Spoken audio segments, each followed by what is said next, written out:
Bismillahirrahmanirrahim. Assalamu alaikum students. Welcome to your biology sessions. I hope you all are fine. Today we are going to study about chapter 9 of biology. In the first session, we are going to study about the transportation materials in cells, the water and ion uptake in plants, the process of transpiration, and the transport of water and food in plants and animals. Now, as you know that an organism is a complex form of a life in which different reactions are occurring. So cells are the primary sites in which the reactions are going to occur. Now, how they are going to transport? In order to run cell's metabolism, cell needs to store the materials from the environment and dispose materials into the environment. Now, diffusion is a slow process, so it does not occur in all the organism. It only occurs in unicellular and simple multicellular organisms, as well as whereas the complex multicellular bodies are concerned, the process that is occurring, for example, we take the example of plants, the process occurring is a little bit different. Now, the two important ingredients that are being transported in plants are, number one is water and number two is food. Now, water is very important to plant life. It is necessary for maintenance of the plant body and for the turgor. So most of the reactions occur in the plants in the presence of water. It also regulates the internal temperature. Now, the food is the other thing that is being prepared by the plants by the process of photosynthesis, and it is to be transported to the other parts of the plant body as well, and as well as it should be stored. Now, all the land plants except for the mosses and liverworts have developed complex vascular tissues which are commonly known as xylem and phloem. Now, xylem is for the transportation of water and minerals, and phloem transport the dissolved organic matter and the food.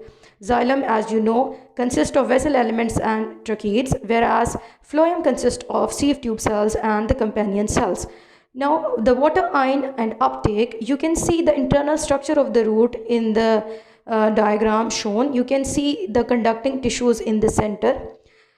Now, see, the xylem and phloem are in the center in a rod-shaped tube. This is the primary xylem, which is in the center here, and the primary phloem is these yellow cell. Next is the pericycle, which is a narrow layer of cell. It is present outside this whole conducting system. Outer to this is the endodermis, and next to endodermis are the cortical cells. As you can see, this is the cortical region, and the last one is the epidermis, which is the outermost boundary. Now, outside the epidermis there are small outer growths which are known as the root hairs. Root hairs have very important functions.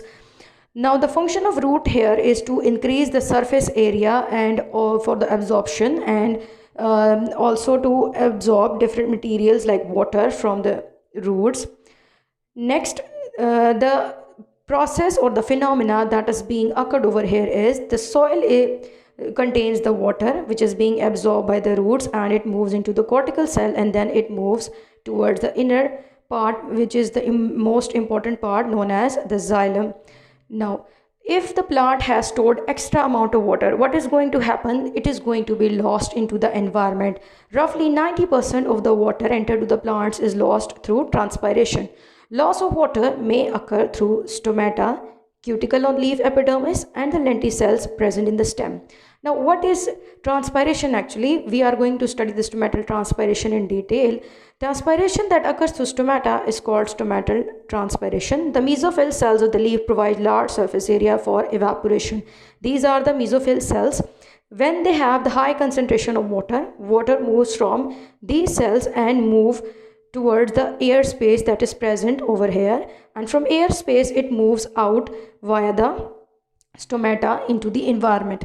Now, how this is occurring? The opening and closing of stomata. Generally, plants keep their stomata open during the daytime and close them during the night. Stomata is responsible for the regulation of transpiration via the guard cells. The guard cells are attached at the ends. Inner concave side is thicker than the outer one, and when they get water they become turgid, and when they lose water they become flaccid, and thus the stoma between them closes. Now, we are going to see the structure.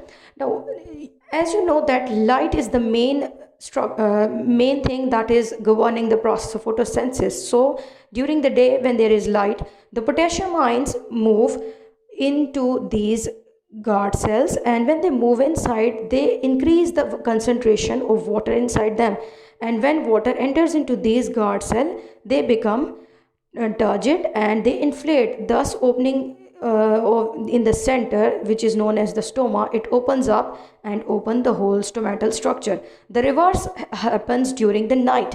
During the night time, the potassium ions exits from these cells along with the water molecules, leaving behind these guard cells flaccid, and thus the stoma, or the opening between these two cells, gets narrower, and hence the stomata closes. The summary of the whole process is described. Now, what are the factors that affects the rate of transpiration? The factors are the light, temperature, air humidity, air movement, and leaf surface area.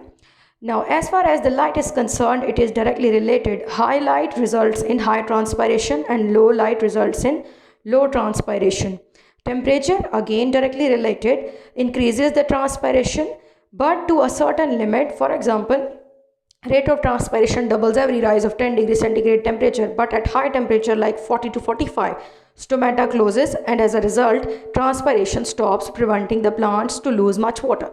Air humidity is inversely related, as the water molecules, if already present in the environment, they are going to decrease the process of transpiration. Air movement, on the other hand, is directly related.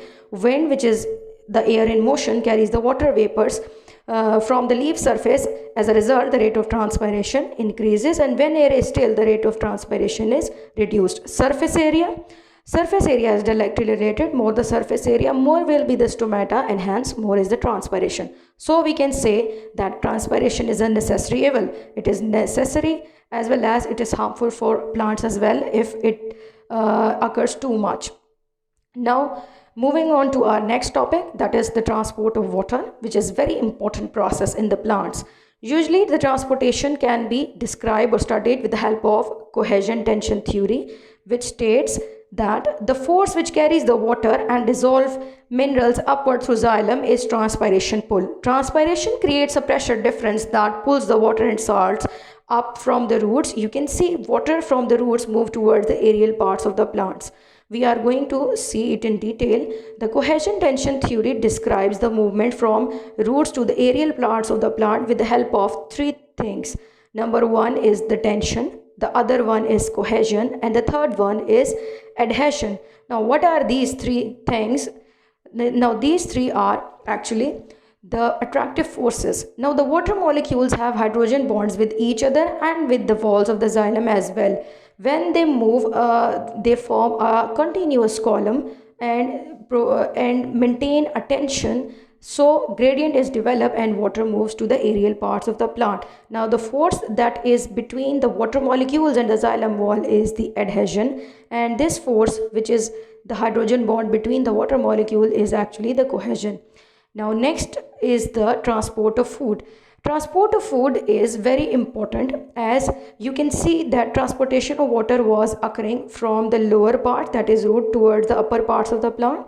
But the movement of food is in the opposite direction, that is from the source towards the sink. Now, for this, we are going to study the pressure flow mechanism. The pressure flow mechanism, according to this mechanism, food is moved from sources to sink. Now, what are the source and sink? It includes source, exporting organs like a mature leaf or a storage organ which is capable of storing food and exporting this material. Now, sink are the areas of active metabolism like the root, tubers, and developing fruits and growing regions as well. Now, the pressure flow mechanism, look at this figure carefully. The first step is the transpiration pull that is being carried through the process of transpiration. It moves the water from lower parts toward the upper part. Now what happens in the source, that is for example in this case is leaf. Sucrose cells load the sucrose into the companion cells that is present in the center. The sucrose enters the phloem tubes, thus reducing the water potential.